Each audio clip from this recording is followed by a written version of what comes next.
Ito na yung part 2 sa pagbisita natin sa Shamuhan sa Japan, mga idol.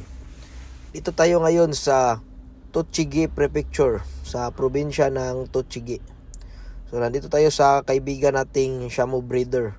Marami siyang inalagaang Shamu, may mga Shamu na large size at meron ding mga regular na mga Shamu.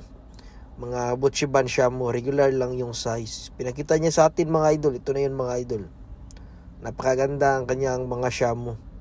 May mga hen din siya na matatapang. Ito yun, itong black hen.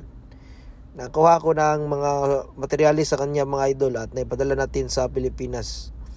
Ito na ngayon yung red Buchiban Shamu niya. Meron na tayong ganito sa Pilipinas, na breeding na doon sa Pilipinas galing sa ating kaibigan na taga Tochigi Prefecture. Napakaganda ang mga Shamu. Quality talaga yan, mga idol. Basta galing sa Japan, quality ang mga materials. Nagpa-picture na rin tayo sa kanyang mga Shamu. May mga hen din na red. Meron din siyang mga hen na black. So marami siyang mga inalagaang Shamu. Itong mga Shamu niya naman ay galing din ito sa kaibigan niyang mga matatandang Japanese Shamu breeder. Kadalasan kasi sa Japan, mga idol, ang mga nagbreeding ng mga Shamu ay mga matatanda na. Kaya bihira ka nalang makita ng mga mas bata pang mga nagbreeding ng mga Shamu.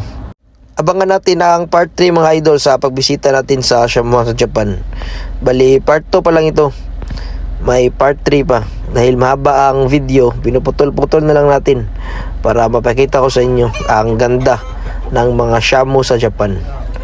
Mga authentic talaga na Shamu yan. Original na breeding ng mga Japanese.